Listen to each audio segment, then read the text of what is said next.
see what it was the next day. All right. Why don't we go ahead and call this January 21st meeting of the Board of Harbor Commissioners to order. Mary, if you would take roll. Frank Kelly. Here. Will Anakushin. Betsy Kramer. Eric Friedman. Jim Sloan. Here. Bill Spicer. All right. Mr. Briley, do we have any changes to the agenda? Mr. Chair, members of the Commission, no changes this evening. First time in my directorship in the last 14 years, I've looked up and actually seen this number of people. I want to welcome Jim Sloan and Eric Friedman to... Speak up, Mr. Bradley, please. Sorry? Speak up a bit. I'm a little hard of hearing, and I can barely make out what you're saying. Okay. Would like to welcome the two new commissioners this evening, Jim Sloan and Eric Friedman. And this is their first meeting, and we welcome them, and we'll continue on, but no changes this evening. All right. Normally at this time we'd take public comment. I can see there's a throng of people rushing to the front. That's a joke for anybody watching on TV. Do we have anything for the seating of Commissioners Friedman and Sloan? The clerk's office has actually taken their oath, I believe, so they have officially been authorized to act in that capacity.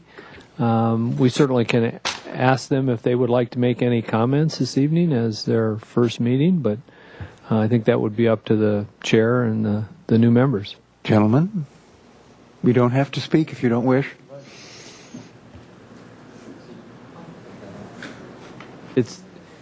There you go. Good evening. My name is Eric Friedman, and this is my first meeting. I'm just happy to be here, and I'm a recreational user of the harbor for a number of years now, and look forward to learning more about all the issues and participating in the activities and the governance that goes on down there. Thank you. All right. Thank you very much, Commissioner Sloan. And my name's Jim Sloan, and like Eric, I'm a recreational user of the harbor, have a boat down there, have been around the harbor for the better part of 30 years now, and so I've watched it change and grow and become the wonderful place it is right now. So I'm just honored to be part of this commission and look forward to learning a lot and helping where I can. Thank you. Thank you. Let's have the approval of the minutes for the meeting of December the 17th. Is there a motion to approve those minutes? So moved. Is there a second? I'll second that. Any discussion? All those in favor say aye. Aye. All those opposed? That passes. And Mr. Chair, probably for the record, in the minutes, the two new members would abstain from Right, I didn't voting. see. Did they vote? Right. Gentlemen, you weren't there, so you didn't get to vote. So it was just the four of us down here that voted on that. Mr. Bradley, I think we're up to the director's report. Mr. Chair, members of the board, really didn't have a lot to report. I will have more under staff communications with the commission at the end of the agenda. A couple of council action items that have taken place since our last leases that we had, both with the mail center, Robert Meyer that runs our fuel dock, and then there we go. That's the reason you can't hear me. Sorry about that. But it's been on, so I'm not sure what kicked in.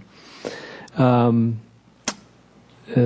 see, where was I? And the use agreement for the Montessori School for the Pershing Park or the Palm Park parking lot.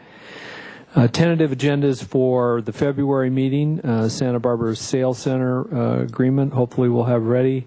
And it'll be our first probably of several review of the 2011 Waterfront Department budget submittal, and we'll have an opportunity to make that presentation. The other item which I didn't put on the agenda for this evening, partly because I think it's appropriate, is the review of the committee assignments.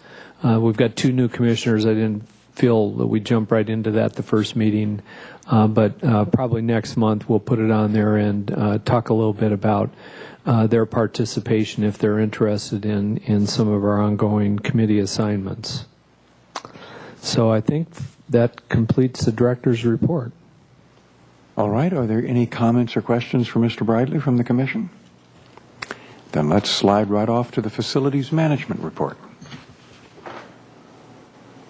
Good evening, Chairman Kelly and Commissioners. AIS Construction Company just completed the fall cycle dredging of the Federal Channel. Just by way of background, the Santa Barbara Harbor is dredged by the Corps of Engineers with an annual appropriation by Congress. This year it's been $1.54 million, which funds the fall cycle dredging just completed and the pending spring cycle dredging that will come up. This year was a little bit unusual in that there wasn't very much sand. Normally there's about 120,000 cubic meters of sand available, but this year they only got 68,000 cubic meters because the last 2 years have been pretty light. Typically we see the dredge on top there in the upper left, La Encina, but they're up in Morro Bay working on some stimulus funding dredging, and we've had the Corinne do their first dredging project in Santa Barbara Harbor. It has about half the production of the Encina, but it managed to do a pretty good job and got the harbor in pretty good shape just in advance of these rather large storms we've just had. So although it was not the most productive cycle, we got quite a bit of material out, and we feel we're going to be in pretty good position to begin resume dredging again on March 1st. When March 1st comes around, it's likely that the Corinne will start up again because the Encina is booked up in Morro Bay, and they have quite a bit of additional material up there as well, but the Encina may be coming down. This is the third year of a 3-year contract, so when the spring cycle dredging is complete, AIS will completely demobilize all the pipe off the beach and everything else, and the Corps of Engineers will go back out to bid this summer for another 3-year contract for the next 6 cycles of dredging in Santa Barbara Harbor. Santa Barbara County Parks Department received $1.6 million in FEMA funds for hazard mitigation for beach erosion at Goleta Beach a couple of years ago. They've been trying to put together a beach nourishment project and recently identified West Beach as a potential source of sand for a beach nourishment project up at Goleta Beach. West Beach is somewhat unique in Santa Barbara Harbor in that whenever we have southeasterly conditions like we've experienced the last couple of days, there's sort of a reverse in the longshore sediment transport. Normally the sediment moves from the west to the east, Ledbetter Point down to the Clark Estate and Montecito and Carpinteria, but in the southeasterlies it gets pushed back up into this area of West Beach specifically. It's outside the federal channel. It is not dredged by the Corps of Engineers. It's the waterfront's responsibility to remove any sediment outside of that area. We had a project back there in about 2003 working with a joint powers agency referred to as Beacon, or the Beach Erosion Authority for Clean Oceans and Nourishment. They conducted a project whereby they removed sand from offshore, set in the subtidal area about 68,000 meters, and then onshore in the intertidal area with trucking. The Waterfront Department developed a plan referred to as the Sediment Management Plan in the year 1999, which identified ideal contours. And it's a little complicated to see in this slide, but this represents in the dashed lines the existing contours, and the dark lines in the boxed area are the ideal contours. And in that area is a cut section of sand that is sort of available to be gotten rid of by whatever means. We do periodically fund dredging projects there, but when the opportunity arises for someone else to get this material out for us, we take advantage of it, and that's what's proposed currently. The Parks Department has put together a project with Beacon again this year to remove about 18,000 cubic meters of sand above the 0-foot mean low water area, and this is kind of above the there's the mouse, I'm sorry. It's kind of above the tide line, so you can excavate this and haul it off with trucks. In this area out here, they can remove this with a dredge. In 2003, they used a hopper dredge, and they pump it into the hopper dredge, and then they steam up to Goleta Beach and pump it onto the beach up there. There'll be a similar operation this year. We had a pre-bid meeting earlier in the week with, I believe, 7 interested contractors, so there's a pretty good chance that when bids open on Monday, there'll be some good bids and this project will go forward. It's a significant benefit to the harbor to participate in these kind of projects because it is expensive to get rid of sediment that's deposited outside of the federal channel. It'll be a good opportunity for Goleta Beach to protect their beach, and we look forward to working with them. I'll report back on this project next month because bids are to open on Monday, and I believe construction is tentatively scheduled to start the last week in February. The next item this evening is our annual Stearns Wharf pile driving project. The last couple of years have been rather mild, has been demonstrated by the lack of sediment for dredging and a few other things, and Stearns Wharf hasn't had a lot of work identified through the annual inspections. This year on Stearns Wharf, we've only identified about 8 piles that need to be replaced. Normally it's about 30, 100 foot of pile cap, 10 stringers, and 300 deck boards, which we do every year. It's a considerably lower amount of work than we normally have, so it frees up funds in that capital program to allow us to do some structural upgrades to the city pier. Last summer, Scott received an unsolicited proposal from a squid operator to conduct squid offloading operations on the city pier. We were not certain about the load-bearing capacity of it, so we hired Penfield and Smith to go ahead and do a study and determine if it could handle those high loads. They determined that the typical loads of offloading urchins were okay, but heavier loads like the squid offloading, the fire trucks that may need to go out there for whatever reason, and some of the large cranes that load the commercial vessels, really it's really not quite strong enough for that. So with the freed up funds from the Stearns Wharf project, we can go and add some stringers as part of this year to increase the load bearing capacity and have the ability to go ahead and hold up those larger loads and possibly consider or send out a request for proposal for some squid operators later on. The two projects combined will be combined and bid out in one bid package. There's about $300,000 each year that we set aside in our capital fund for the Stearns Wharf project, and that's what this project will be paid out of. That concludes my facilities management report this evening, and I'd be happy to answer any questions. Thank you, Carl. Commissioner Kramer. Yeah, I've been wondering if there are any pier damage to the pilings on Stearns Wharf as a result of the waves in the last couple of days, which have been pretty substantial on both sides of the wharf. Mr. Chair, Commissioner Kramer, we've lost one pile completely, one that was slated to be removed, and 2 others have come loose, and we call them wagglers. They're wobbling around underneath, and they may not be there tomorrow. But we haven't lost any of the structural piles so far, so we've been quite fortunate. Great, thank you. All right. Any other questions? Commissioner Anakuchin. It's just by way of a comment that everyone should realize that the sand that is being backed up into West Beach actually came from somewhere up by Goleta to start with, and you people are recycling sand. It's one way of doing it. One way of, if you got endless supply of money to do it, well, you can do it in perpetuity.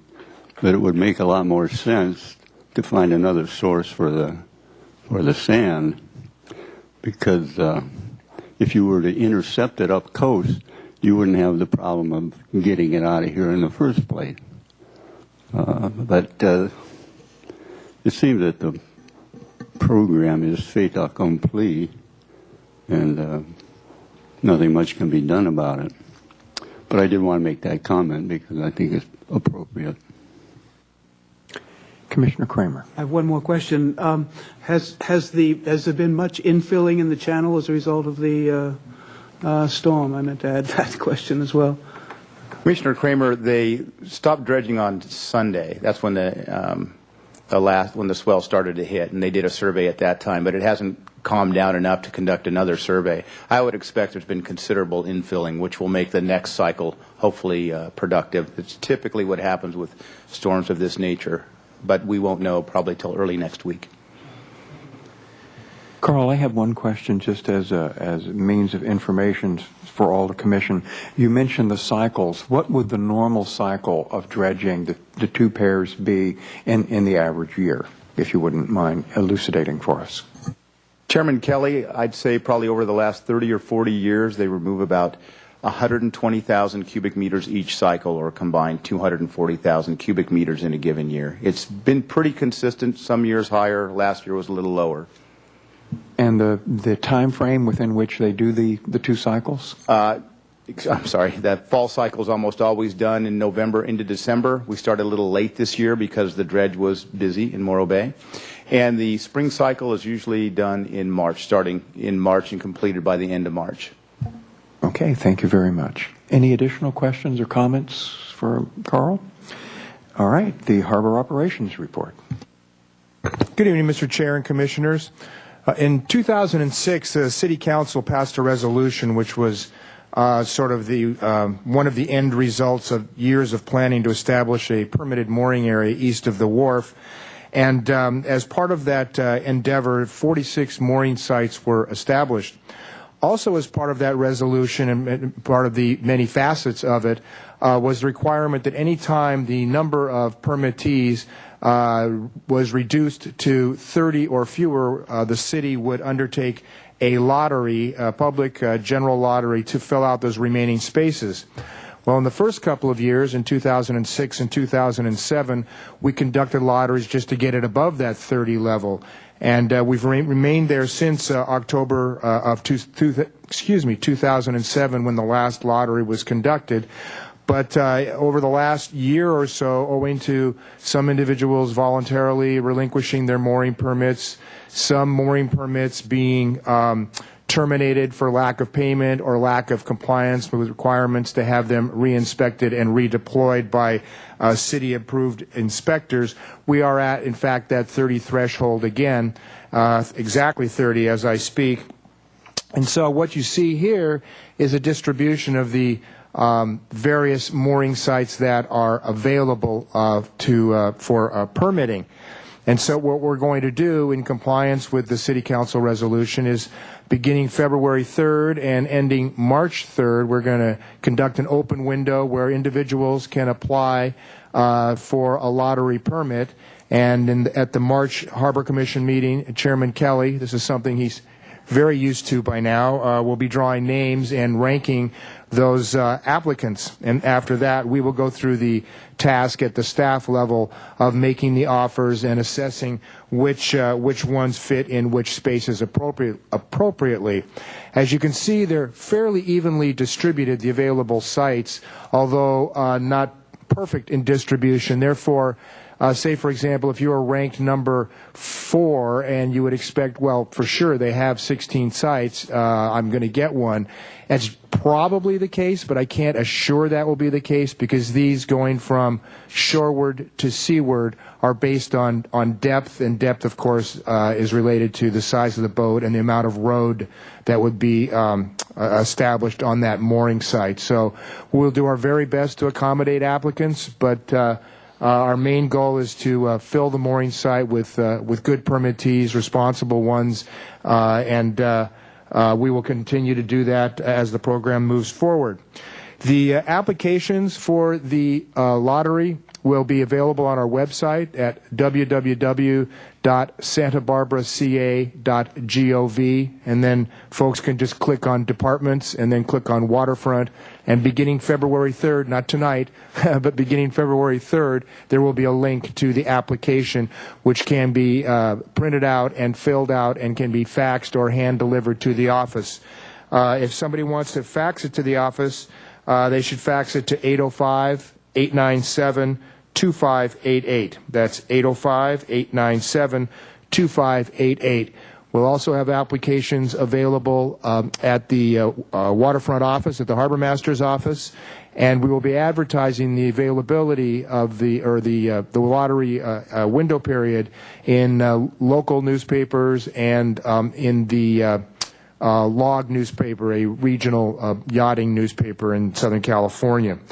So that about wraps that up. If anybody has any questions, they can certainly email me. You can find my email on the Waterfront Department website as well. I'd be happy to respond and answer questions, or they can get to me by just calling the Waterfront Department, calling the Harbor Master's office, and they could be transferred to my personal line. So with that, we look forward to a drawing. Hopefully a lot of folks will apply, and in March we'll undertake that drawing and begin the work of filling out the mooring area again. Overall, I think the program has worked well. I think this is something that's still a work in progress after only 4 years, but I think after 6 or 8 years we'll know if any real significant tweaks to the program need to be made. For right now, however, we just would like to stay the course and conduct the lottery and keep moving forward. Mick, before you move on, would you, for the new commissioners and anybody else that are watching, point out what the map depicts in terms of anchorage areas, the mooring areas, seasonal, year-round, partly because we're going to talk about beach boats at some point this evening. Sure, I'd be happy to. And thanks for reminding me. Apologies to the new commissioners. There's some background material that I think all of us at the staff level need to be reminded of we need to provide. So you can see Stearns Wharf on the left. This map is not to scale, though there is a north arrow on the far left to give you orientation. In the year 2000, well, for a long time, people have been able to anchor in right east of Stearns Wharf up to within 300 feet of Stearns Wharf during the summertime. They had to move by October 1st. That law was changed to November 1st about 10 years ago. And they had to move to a winter anchorage, which is further east, further to the right, for those who wish an orientation, to protect assets like Stearns Wharf and Mission Creek and what have you during southeasterly events like we had this week when boats tend to move from southeast to northwest when they hit the beach. Then, as we implemented the mooring program in 2006, the permitted mooring area is the next one to the right from the summer anchorage, which you see labeled as the seasonal anchorage. So next you have the permitted mooring area, and that's where the folks can't just anchor for free, but they get mooring permits that have requirements attached to those. There are ground tackle specifications. It's more of a permanent mooring design. It's a design for people who want to have boats out there, 365 days a year. And so that is a city-permitted, city-regulated, and involved mooring area. Then to the right of it, continuing further to the east, if you will, we have what's called the year-round anchorage. Functionally, it serves as a winter anchorage. So when folks move from the seasonal anchorage, which is functionally the summer anchorage, on November 1st, they move past the mooring area to east of the mooring area in the year-round anchorage, which, again, is our standard winter anchorage.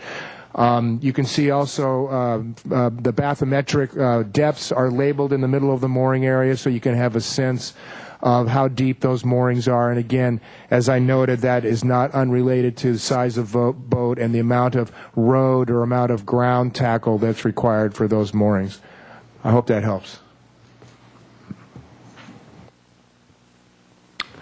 And my apologies. I got sidetracked. I have another item, Mr. Chair. And that is really a quick recap of our great 24th Annual Parade of Lights that we had last month. This was a year where we had a newly convened committee. We got a lot of participation in the committee, which resulted in a wonderful prize package. I think an extended stay at an Oregon lodge provided by Brian Coriat at Seacoast Yachts.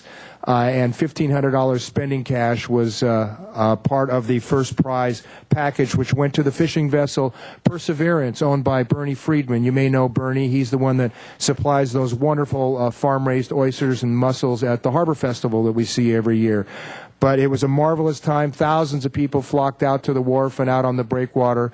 And this year, the after-party venue moved as well from the Endless Summer Bar Cafe down to the Maritime Museum. It was a terrific success, and I have nothing but good things to say about all the changes that were advanced by a much-expanded committee. More minds and bright minds really helped the outcome this year. So we're looking forward to seeing everybody for our 25th annual Parade of Lights, our silver anniversary, which will be a very special event. And if you're into circling calendars, it's December 12th, 2010. We'll look forward to seeing you there. Thanks, Mr. Chair.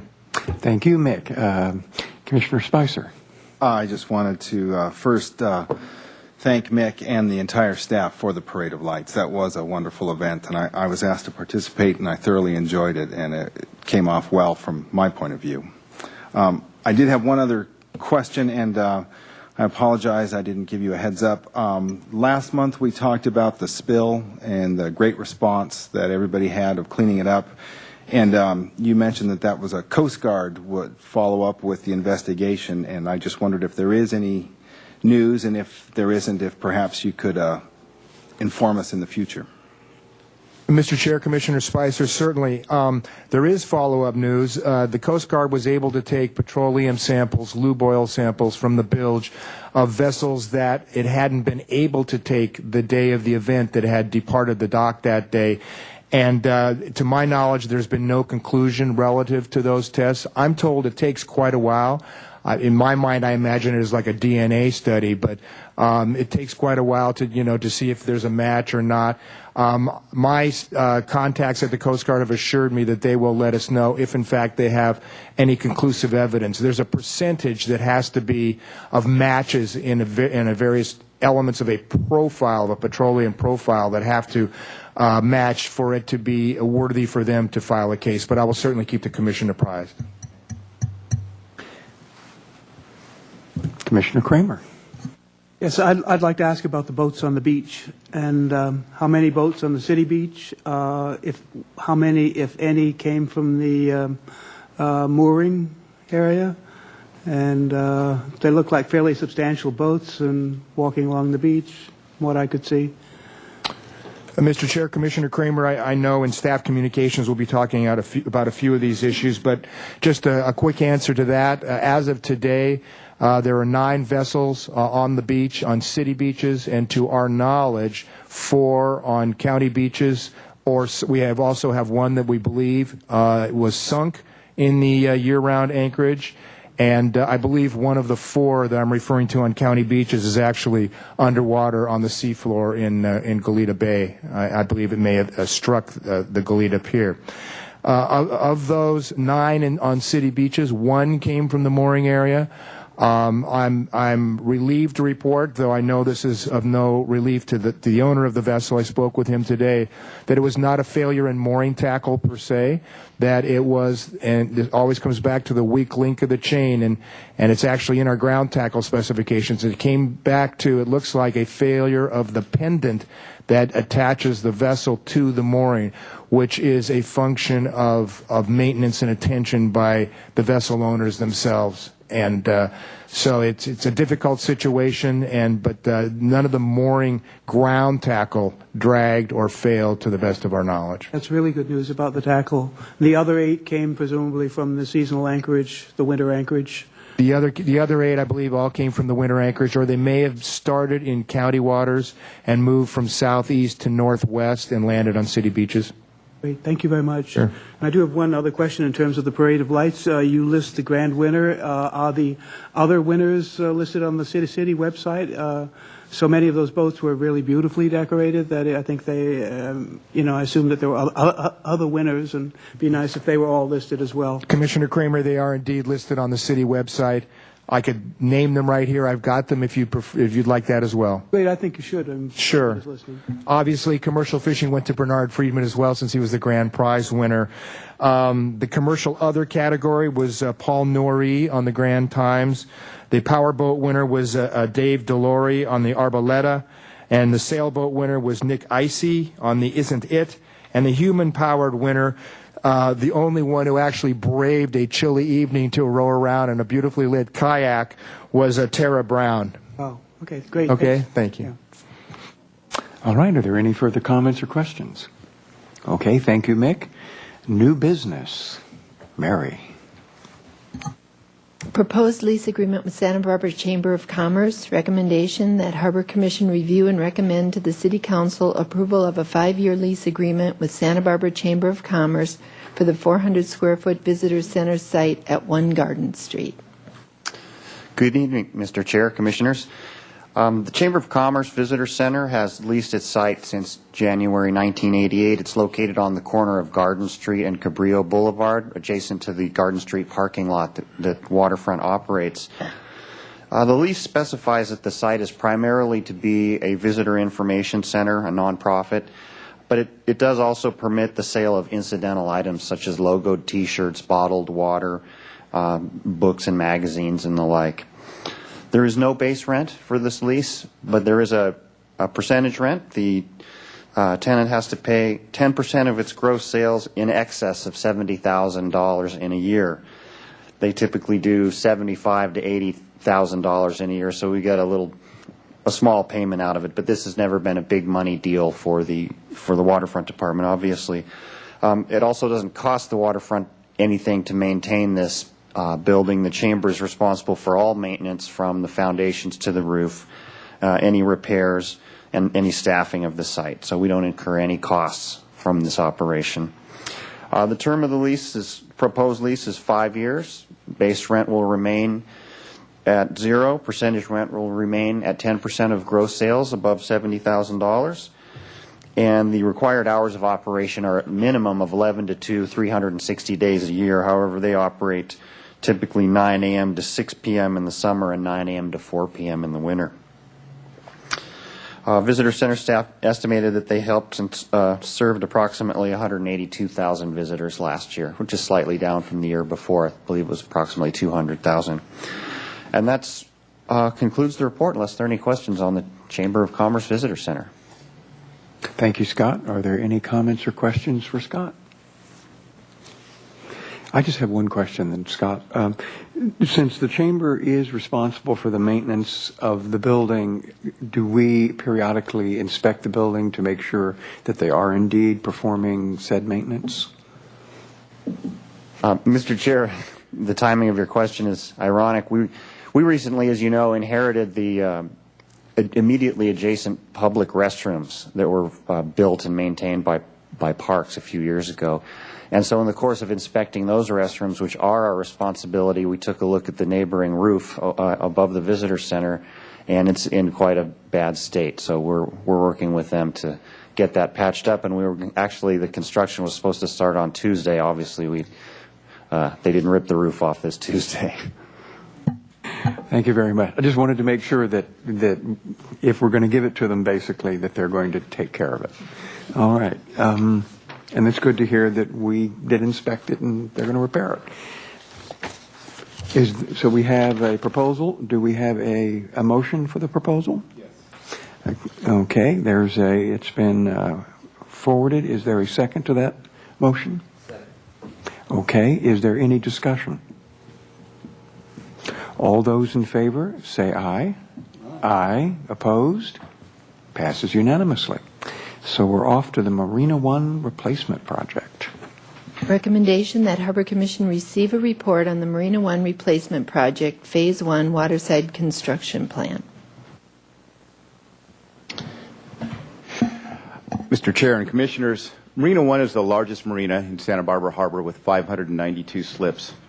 In the mid-1970s, A through P fingers were constructed, with QR and S fingers constructed in 1998. In 2006, we had an evaluation done of the marina because it was looking like it was getting a little long time since we had done a whole lot of maintenance and it needed repair, and concluded that we needed to replace the marina with a recommendation to replace it in 10 phases.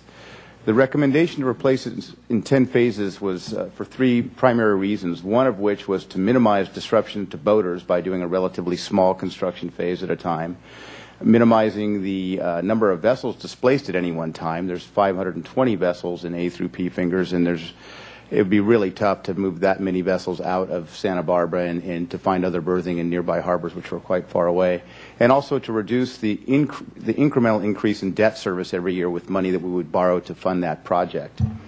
So upon receipt of that, we decided to move forward and received a $5.5 million loan from the Department of Boating and Waterways for phases 1 through 4. Tonight we're going to talk about phase 1 construction, which is underway. And just by way of reference here, we've got phases 2, 3, and 4, which should be completed by 2013. And at that time, we'll look into additional funding for the remaining phases to finish out the project in about 10 to 15 years overall. There are two key components for the construction of Phase 1, the shoreside construction, which is an upgrade to the electrical system that's required by the upgraded electrical code, and waterside construction, which involves new docks and utilities. In November, we began construction on the shoreside work, which began with an electrical shed behind our building, which is referred to as the 132 building, and a new transformer, as well as a utility trench to take this new electrical service out to the water. Most of that is complete. They just got to core through the bulkhead, which will be done hopefully tomorrow if the weather lets up. The next part of this is to take that new electrical system out to the marina through a submarine cable, which will go in the next several weeks. The submarine cable is kind of part of the shoreside work just to get the new service out to the marina. But the purpose of tonight's discussion is to talk about a waterside construction plan.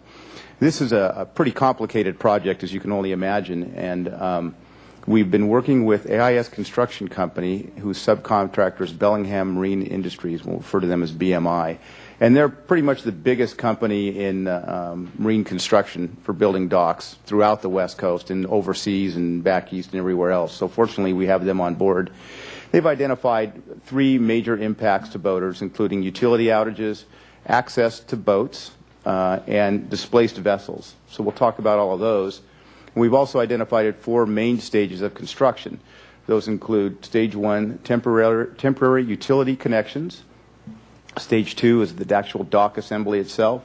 Stage 3 is the demolition of the existing docks and repositioning of new docks with the installation of some transition floats. And Stage 4 is the permanent utility connection. So with each one of these stages, I'll talk about those 3 impacts: access, displaced vessels, and utility outages. Stage 1 is what BMI proposes is to hook up temporary utility connections. And the way the utilities are worked out in Marina 1 is there's a separate water feed to each finger, which is pretty easy to replace, but the electrical is a little more complicated. There's 5 transformers on the main headwalk, each of which serves a different set of docks. For example, A transformer serves A through F docks. When they install the temporary transition, there'll be no power in A through F docks for 1 to 2 days as they put the temporary service in. B finger affects G and H and I docks. C fingers affects just 2 docks, I believe. Let me see here if this will catch up to me. And D finger, and then ultimately E finger. Each of these will take 1 to 2 days, and over the course of about 2 weeks, this will be done. And once that's done, it's going to minimize disruption to service while the more intense construction goes on. The next stage is the dock assembly, and the dock assembly will be the first stage where we have to displace vessels. All of the vessels on the south side of the main headwalk in slips 1 through 4 will be displaced and, for the most part, we think entirely relocated within Santa Barbara Harbor. It's almost 36 boats. It's a little bit less because some of those are transient slips. That'll be the very first thing that we do. And then they have hopefully a pretty good idea as how they're going to construct this. The new docking system is actually 74 separate floats, about 16 feet long, and they are what we call sub-assembled, 3 floats at a time. So what they're going to do is they're going to take 3 floats in an assembly area between P finger and Q finger near the restroom out at the east end of the dock, and put them all together along the main headwalk. And then they'll slide them down and attach them to other previously sub-assembled. So the whole entire new dock is going to be assembled south of the existing dock. What this is going to do is it's going to provide constant access to boats. People will have to walk over the new docks to get to the slips on the south side, but they'll be access the entire time. And we want to keep the marina up and functioning the whole time. That's one of the purposes of going through this phased approach. During this part, there won't be any power outages, and the water will be supplied, but there will be the displaced vessels for the duration, and this is probably going to take maybe up to 7 weeks. During this, they'll also switch over the temporary utilities to the new main headwalk, so that when they reposition things, they won't have to have any other power outages. So hopefully, if this works according to plan, it'll really minimize the disruption to boaters' power, water, and just taking access to their boats. The third stage is demolition, repositioning, and installation of transition floats. So when we begin this, since we're going to have to move this into the north side, we're going to have to displace vessels on the north side, slips 1 through 4. It may be fewer, it may only be the slips 1 and 2, but we'll be working with BMI to minimize that. And there's about 32 vessels on that side. What'll be difficult to work out, but I think it's going to help the boaters, is as we move people out of the north side, we'll be moving people back into the south side. So there's probably going to be as much as 50 boats displaced at one time, but while some are moving out, others will be moving back in. So there's going to be a bit of musical chairs and slip shuffling going on. So we'll work closely with Harbor Patrol and the boaters to make sure it's not too disruptive. To maintain access and expedite demolition, the areas in red will be demolished first, and that's the existing headwalk, so along the fairway sections. So people will be able to go and walk along the new headwalk and get to all of the fingers while the demolition goes on without shutting down the whole thing. Once that's done, they'll remove the transit. There's an intersection float from the main headwalk to each finger, which will get removed, and then the new dock will be repositioned into place. Once that's done, I didn't show it on this, but at each finger, the first dock will be gone, and it will be replaced with what we call a transition float. So as soon as it's slid in, a temporary float will be slid back into that place so people will have access. During that day, there could be limited access for several hours at a time, but that's pretty much the only time we expect to have minimized access to all the different boaters out there. So we think this is a pretty good plan and is really going to keep the whole marina up and functioning during construction. The final stage is the permanent utility connection. The new dock has the electrical system running through the middle of the dock with the domestic and fire water systems on the outside of the docks. Those are going to be actually put in place during stage 2, and then once the whole dock is put into position, they'll be reconnected to each finger. And this is going to result in a temporary outage to each of the fingers, similar to what we saw in stage 1. 1 day, maybe 2 at the max, and that's what Bellingham has proposed. Contractually, they're not supposed to have a power outage over 48 hours, but they look like they're only going to have a couple of 8-hour increments of power outage, which I think is pretty minimal considering the scope of this project and how complicated it could possibly be. We have a tentative construction schedule. We have approved all the submittal drawings, and we're still waiting for a confirmed schedule for production of the actual floats in Bellingham's plant up in Northern California. As it stands, hopefully between the middle of February and towards the end of March, they'll begin to fabricate the floats and start delivering them down to the harbor towards the end of February. So stage 1, where they do the temporary utility switchover, will be at the end of February, beginning of March. Bless you. Beginning of March through the middle of April is stage 2. Stage 3, April 15th through May 1st, and then stage 4, the final transition to the permanent utilities, will be hopefully completed by May 15th. Please keep in mind this is a tentative schedule. This is going to be the most complicated project that we've had in Santa Barbara Harbor in many, many, many years. And there's going to be quite a few potential impacts to boaters that are going to last for months at a time. Once the exact date is known, the staff is going to convene a meeting with interested members of the harbor community a couple weeks in advance to go over this specific plan and identify which boats will be displaced and where they'll be displaced. We expect to have regular updates for the Harbor Commission, as well as convening additional harbor community meetings just to keep everybody informed and let them know it's coming, and we'll work as closely as we can with the contractor to make sure they work diligently on this project and finish as quickly as possible. That concludes my report this evening, and I'd be happy to answer any questions. Thank you, Carl. Commissioner Spicer. My compliments to the plan. It looks like you've taken the constituents into their needs and wants to heart. Is there any plan beyond community meetings to alert or notify them of the details or the outages? Mr. Chair, Commissioner Spicer, yeah, we always put up notices in advance, usually 5 days in advance, up on the docks themselves and on the front gate.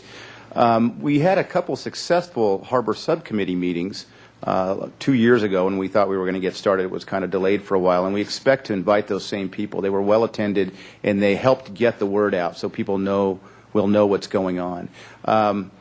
We'll send out in probably the next slip billing. We put out in the January slip billing, we informed Marina One slip holders of what's coming, and then in the February one, we think we're going to know that much more, and of course put our names up there so people can call us. So that's how we plan on getting the word out. Great, thank you. Commissioner Anakuchin. Yes, question for Carl. In one of the first slides that you showed, the fabrication of the new floats in between, what is it, P and Q, you said that they would be fabricated there, moved toward the main walkway, and then slid westward toward connection with previously slid, I presume, floats. Yet every side walkway or finger pier that's is attached to the main walkway. How are you going to slide through the existing connections there? Mr. Chair, Commissioner Anakuchin, On each finger dock, A through P finger is a 12-foot wide float. We're going to take that 12-foot wide float out and slide in the 11-foot wide main headwalk. I neglected to mention it in my presentation, though I do believe I included it in the staff report. So as they move down, they'll take P finger out, then the next finger out, and then the next finger out as they move all the way down. And they're sub-assembled sections. They're actually they'll be fabricated when they're delivered to Santa Barbara and then sub-assembled in that one area between P finger and Q finger. Well, do you mean you're going to slide under the decking of the finger piers? No. Or are you going to remove that decking? We're going to remove the actual first float. It's 12 feet wide. So the first float on P finger from the main headwalk is 12 feet long. We'll take it out, slide the 11-foot wide main headwalk through that section, and that's what's going to provide access during construction. We'll put a little transition board in there. There will be a little water gap. Okay. So it isn't going to be a gaping slideway for the floats. You'll just remove the decking, slide by, and then replace it with planks. That's correct. Okay. Right through there. Very good. Thank you, Carl. Okay, are there any additional questions for Carl? Mr. Chair, one of the comments that I would like to make, and again, I'd like to compliment Carl and his team, the contractor and the engineers and folks that are working on this, because as he indicated, this is not something that's simple, and we want to be as least disruptive as possible. We feel it really important that this first phase go well, because it's the first of many. And if this doesn't go well, the boaters aren't going to be happy about the future phases. Just to give you some idea, or maybe an example of, I think along the lines of Bill's question about advance notice, we had a power outage a week or two ago, where we replaced the transformer that he spoke to about the shoreside improvements of the new electrical upgrade. And we, of course, notified the liveaboards. There are liveaboards in there. We're going to be without power during this replacement of the transformer. We were working with Southern California Edison to minimize the time frame. I think we picked 9 till about 2 a.m., 9 p.m. to 2 a.m. that would be the power outage period. And we put up notices. But I think it was Mick or one of the staff that suggested, it's going to be really dark out on that marina during that period of time, and there's going to be people coming and going. So trying to put our best foot forward, one of our Harbor Patrol officers, Wendy Cummings, volunteered to sit with a box of flashlights at the gangway at the entrance of Marina 1.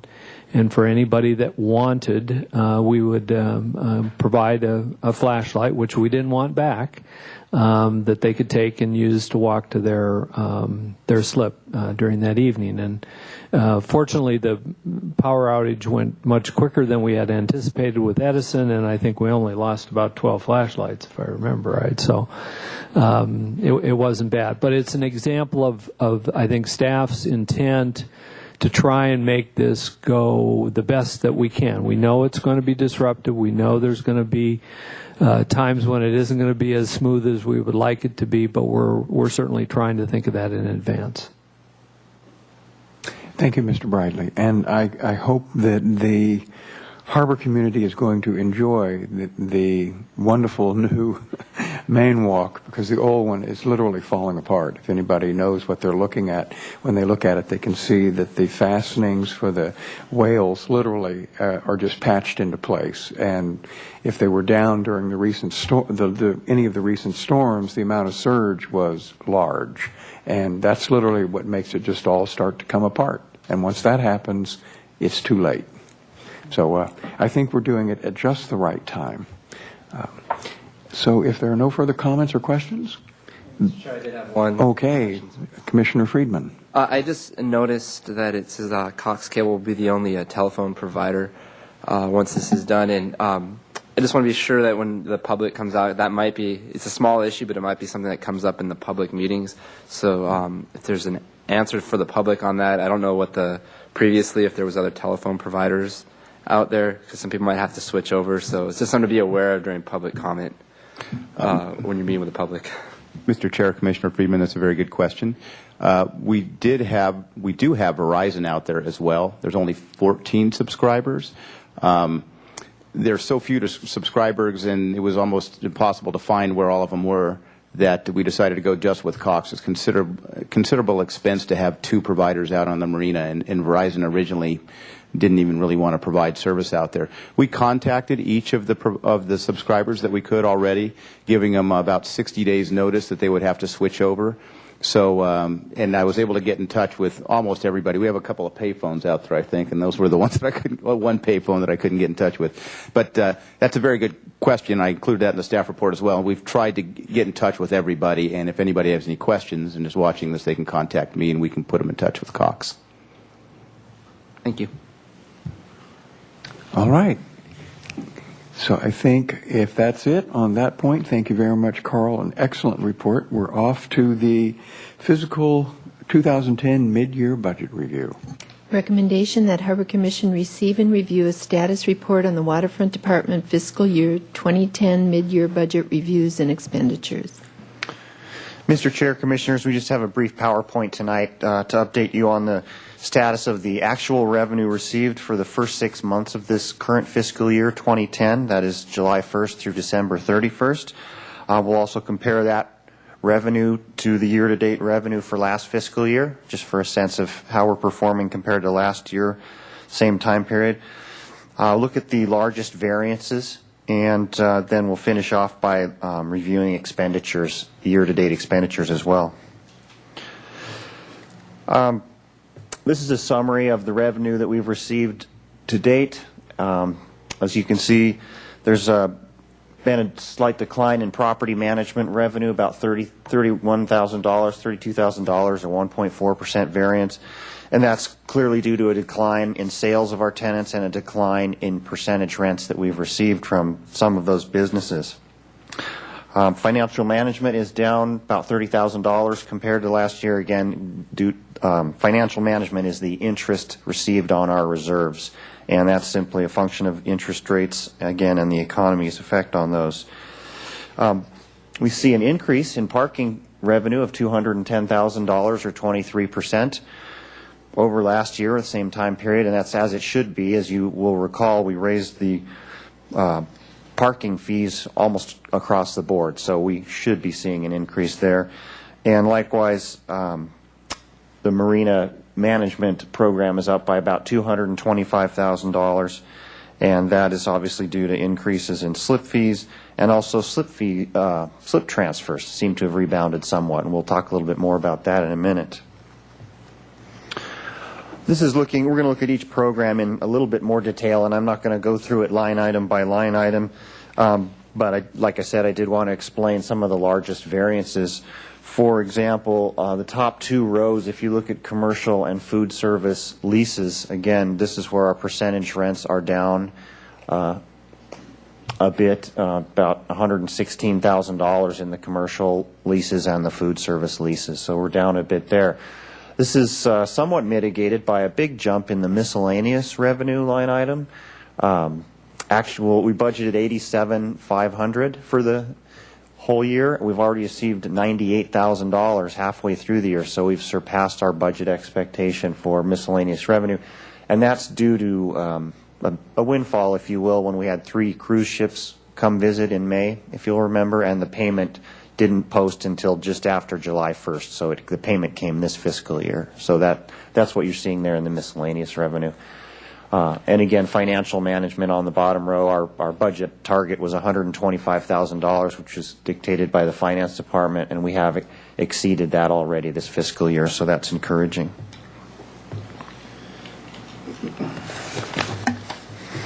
Okay, in terms of parking, again, won't go through this line by line, but you can see most all of the lots except for the City College La Playa lots are up 20 to 30 or more %. And again, this is because of you'll recall when we increased the parking rates, our hourly lots went from $1.50 to $2 an hour. Stearns Wharf went from $2 to $2.50 an hour. We kept the 90-minute validation. And the honor fee lots went from $2 for 3 hours to $3 for 3 hours. So we are seeing an improvement in revenue there. Also, I'd like to point out waterfront parking permits are a little bit ahead of last year. As of December 31st, about $10,000. So we're hoping that's a good trend, and we're starting to sell more waterfront parking permits. We did not increase the prices of the waterfront parking permits for the last 2 or 3 years. And again, marina management slip fees are up by about 3.6% in terms of the revenue collected year to date. But the big story here is that the slip transfer fees, we conservatively budgeted down. Last year, we had budgeted over $600,000 in slip transfer fees, and after that tanked, we reduced that greatly down to $250,000 budgeted for the year. I'm proud to report that at this point we've broken $300,000. So I'm hoping that's an encouraging trend. And by comparison, you can see in fiscal year 2007, year to date, we had done about $306,000 in slip transfer fees. Fiscal year 08, we were up at $338,000 by mid-year. And then you can see what happened last year. We were at $169,000 at mid-year, and now we're back up $300,000. And that's just a quick graphic of where we took the plunge, and also you can see where we're at today is just about at 2007 levels at mid-year. So we certainly hope that trend continues. Okay, moving on to our revenue projection. An important part of what we do at mid-year is we extrapolate out where we think we're going to be at the end of the year. And we do this by using a 3-year, we look back 3 years and we do a 3-year seasonally weighted average. And the reason we do a seasonally weighted average is because most of our parking and property management revenue comes in the first quarter. Obviously, when our year starts on July 1st and August and September, those are our very biggest months for parking and property management revenue. So typically we get 54, 55%, 60% of our revenue in those programs before December 31st.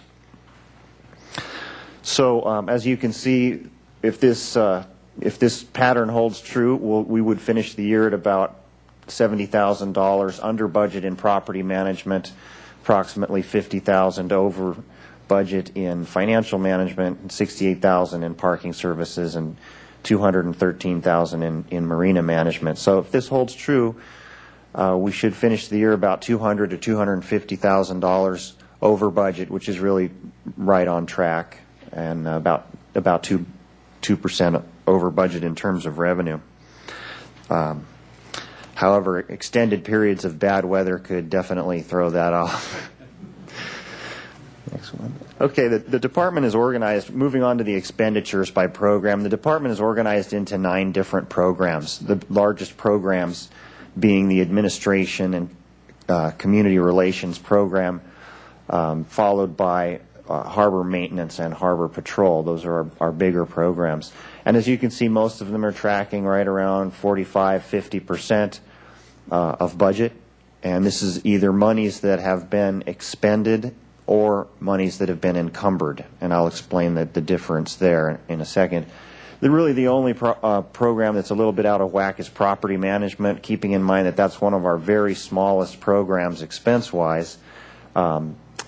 It's up at 71%, and that is due to, at mid-year, we have expended about $15,000 ahead of time on some cooperative advertising programs, some TV ads on Cox Cable that we did with both the wharf merchants and the harbor merchants.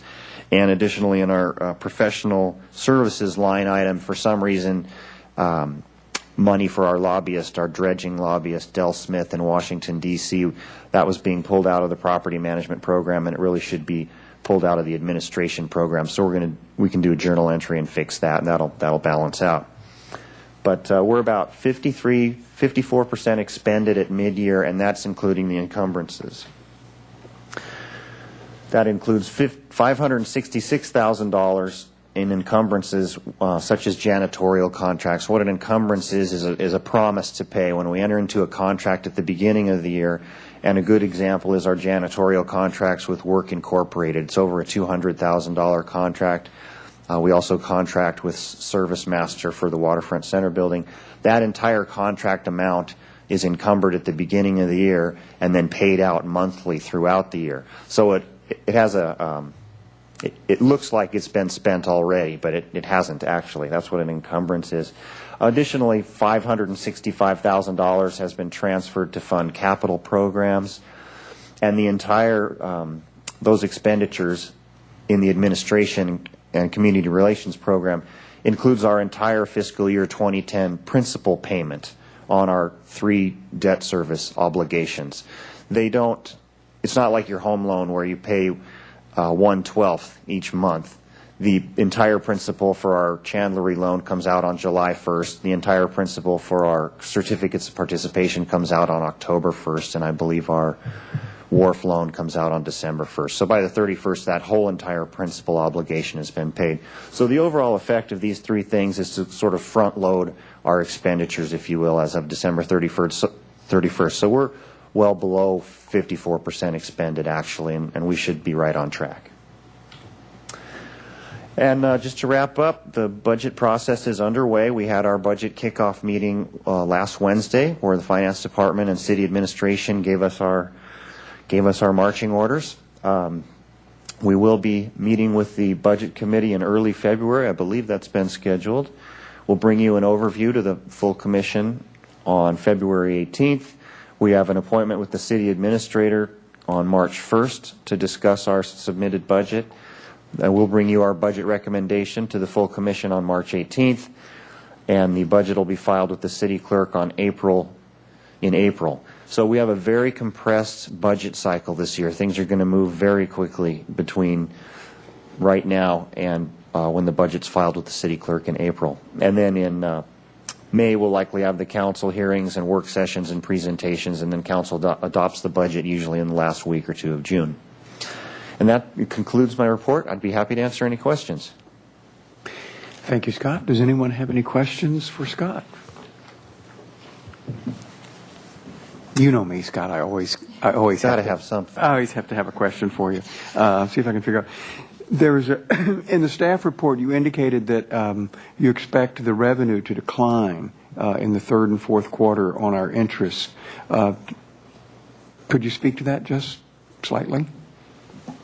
Yes, at the budget meeting, I spoke with Jill Tara, who's our Treasury Manager in the Finance Department, and she's in charge of the city's investments. And what's happening is in the 1st quarter, the investments were producing better. These were investments that were made some time ago, but they're all maturing at this point, and so they're having to reinvest at lower interest rates in shorter term investments. So it has to do with which ones are coming up and maturing at a better rate, and then she's having to reinvest at a lower rate. So she cautioned me to be conservative on the interest projection. Thank you. That answers. I couldn't quite figure out why that was going to be that way. And then I only want to torture you on 2 other line items, if I may. In the Waterfront Department revenue, you have the Harbor Other, which is always love that one. Oh boy. Sorry. And it's only at it has a slight change. And did you you may have covered it, and I completely missed it and didn't understand what that was, because that one's off, or actually up by about 11%. I was wondering if you had any idea what that might be. And if you don't, it's okay, because I realize you've packed a lot of stuff into that. Well, I'm not sure why. I can't speak right now to why it's up 11%, but I can certainly get back to you and send you an email on that. Harbor Other is a whole variety of what we might call non-commercial tenants, being Santa Barbara Youth Foundation, Seashells. What are some other good examples? The CUDA dock, the Urchin dock. What other leases do we have? Marine Mammal Center, a whole bunch of small leases that you might not normally think about that aren't really commercial per se. The yacht club's probably in there. That's all that comes to mind at the moment. Okay. Just was checking. The big question that I had was why we were expecting our interest to drop off in in the third and fourth quarter, but you took care of that. So that was my only question, and thank you for the report, Mr. Bridley. Mr. Chair, just a comment. Once again, probably the most compressed budget cycle or preparation time that I've seen in a number of years, if not ever, partly because of the struggles of the city's general fund. And I think many of you probably, I know at least Commissioner Kramer has commented or communicated with me the concerns about that. They're struggling with significant losses of revenue both in sales tax and in bed tax. And it's going to have an impact on the strategies for how to balance the budget within the general fund within the departments. And the budget meeting that Scott referred to was the marching orders, as he put it, to the general fund budgets as to how to cut back somewhere between 10 to 12% of their overall budgets, 10% for safety, fire, and police, and 12% for the other departments. The general fund in the fiscal year 2011, that's the next fiscal year starting in July, is looking at a potential shortfall of over $9 million. The current fiscal year is also expected to fall short of revenue projections by some $3.7 million. So we got kind of a double whammy. We not only have a problem with the prospective new budget, but we have to deal with the shortfall in the existing budget, which needs to be balanced between now and July 1st. So there's been significant policy budget meetings within the departments to come up with strategies and ways in which that can be dealt with. I think there's a fair amount of angst and concern on, shrinking the organization, which means potentially layoffs throughout most all of the general fund departments. The good news, as we look at it as an enterprise fund, last year at this time, I think I advised the commission that we were on a list of potentially a source of that balancing strategy, ways in which funds would be shifted from the waterfront department to pay for things within the park and recreation department.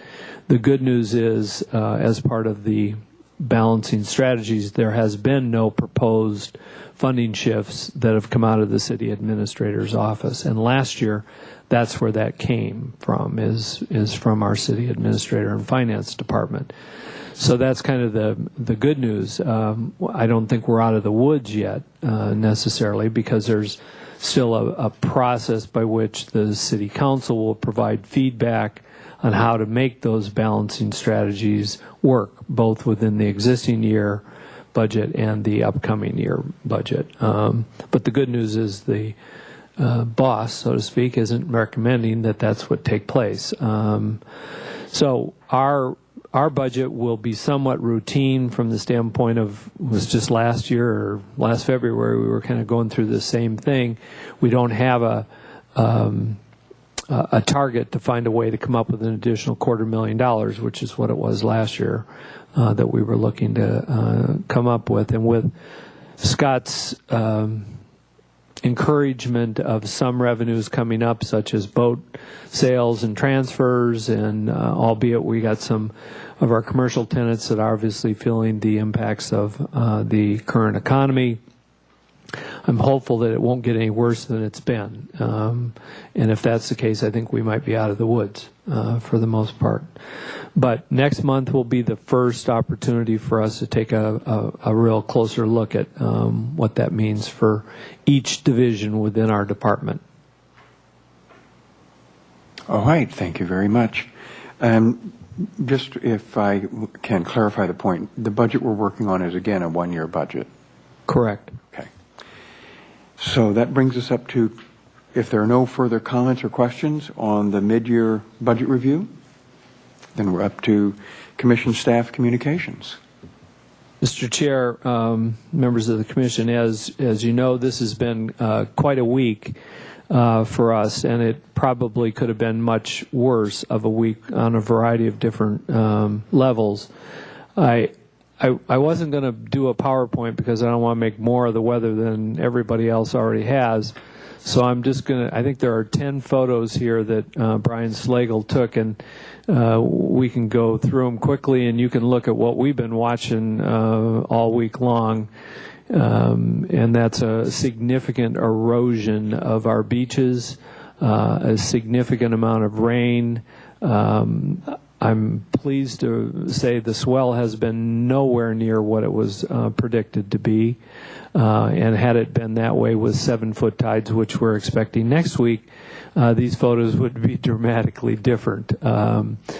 For the most part, the department has fared very well. Minor damage, as you indicated, some dock damage in Marina 1. But I think the coastal erosion is probably of significance because this is only January, and we're probably not out of the woods as it relates to that. Mick pointed out there are 9 boats on our city beaches, and we're giving those individuals until end of next week or thereabouts to get those boats off. They will have favorable tides next week at 7-foot tides. Some of those boats could be floated off if they're not significantly damaged.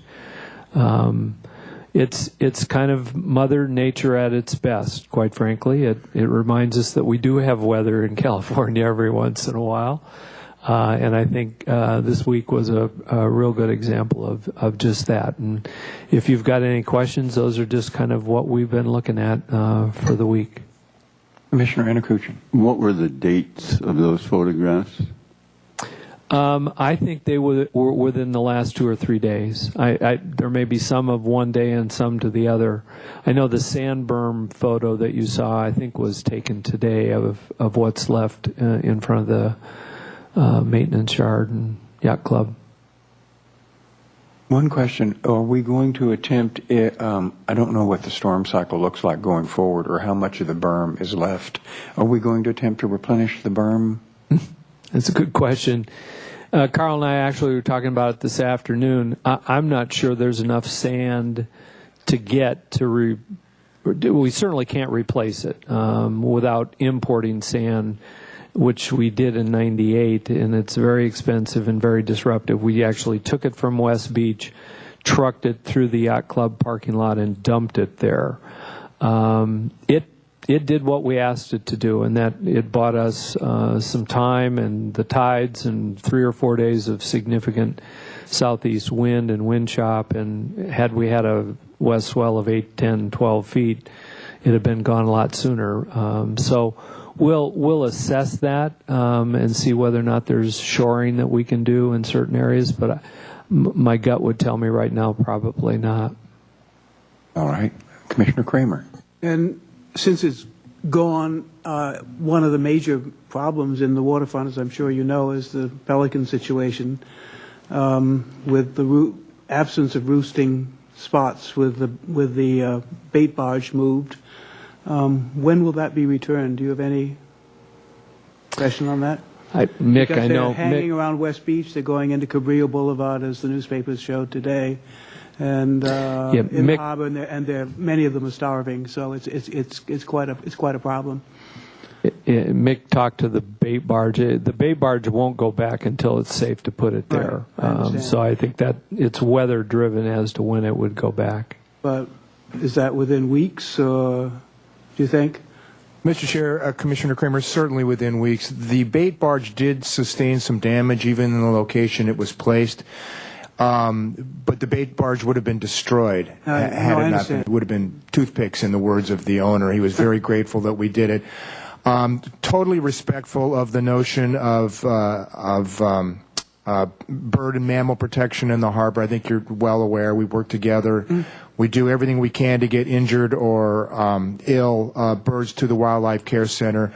But this was a rather dramatic need at a rather dramatic time, and it was necessary to move the barge. No, I thoroughly understand and appreciate it. I thank you for that. But from the Wildlife Care Network point of view, they're having a really tough time now. I mean, when I was there this afternoon, there were 30 pelicans in a pretty small area, and it's bad. And there are many more coming in, I'm sure, tomorrow. Understood. Thank you. I did have one other comment, Mr. Bradley, and that is, given all the disruptive wave action, we still have our solid boat contract, don't we? Yes, we do. So far, we haven't had a significant amount of debris accumulate, but we'll kind of have to see that as the storm subsides, what pushes in. I'm sure there'll be some need to go around, do some cleanup, but it hasn't been as bad as we've seen in other years. Mr. Chair, my anticipation is that when the weather subsides next week, I'll have a discussion with our solid boat contractor. I wouldn't anticipate, as Mr. Bradley said, we'll need a major event like the year all the Arundo came down. I believe it was 05 or 06. And we had to boom it up and tow it out like a lasso out into the ocean. That was major. At the most, I would think we might have to up the frequency for a couple of weeks, where there and the effort by manpower and skiffs and dock walks and stuff. Not impossible, but we need to wait for this series of events to conclude before we make that assessment. But it shouldn't be too much extra if we do. And maybe for the new commissioners and those listening, what is a salad boat? Go ahead.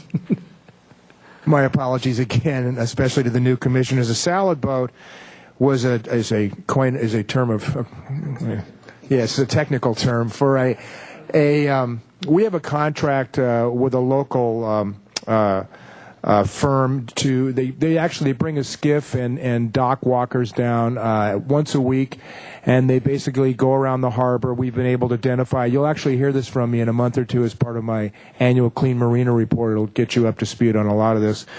They actually go around to the various areas of the harbor, and they collect debris, and hence the term the salad boat. Plastic cups, cigarette butts, wrappers, vegetation, and what have you are the primary catch of the day. But we found it to be very helpful.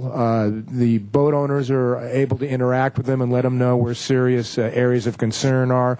We've actually learned a lot about the ebb and flow of the water in the harbor, and areas that act like combs and catch basins and areas that don't. But that's what our salad boat does, and every now and then we bring them in to do to augment that work in cases like this, or even more serious. Commissioner Kramer. And could you refresh my...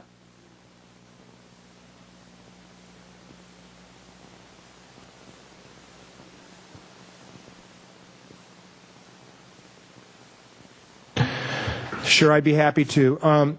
It's of course the responsibility of the owner of the vessel to take care of salvaging or refloating or destroying, if you will, the vessel that hits the beach. And so what we do is we offer them a significant window period provided by law, by the Harbors and Navigation Code, that's a state code, to respond.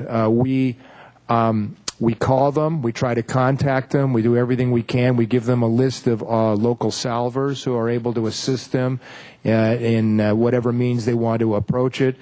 And if they don't, if they aren't able to respond, or they're unwilling or unable to respond, the city will go in and will remove those vessels from the beach and have them destroyed. And if we do that, we do have a relationship with the state of California where we get some degree of reimbursement, though I can tell you that we have only a small amount of money that has to stretch a long ways. The current grant contract extends through June 30th. And so that being said, I can assure that the city will be vigorously pursuing reimbursement for any costs that it spends, either through collections, up at finance, through the finance department, or if necessary in small claims court, because the responsibility is on the boat owners, not the city of Santa Barbara. But yes, you're correct. We do have help where it's necessary, and if we need that help, we will get it, and then we would reimburse the fund for anything we're able to get from the individuals. Great, thank you very much. Commissioner Kramer, the one point I would make, and Mick was very modest, we don't have enough money left in that fund to cover the 9 boats that are on the beach. I can tell you that with certainty. So we're sure hoping that the owners will step to the plate. All right. Are there any further comments or questions? Is there a motion to adjourn? Okay. Is there a second to that motion? Second. All right. All those in favor say aye. Aye. Aye. We're adjourned.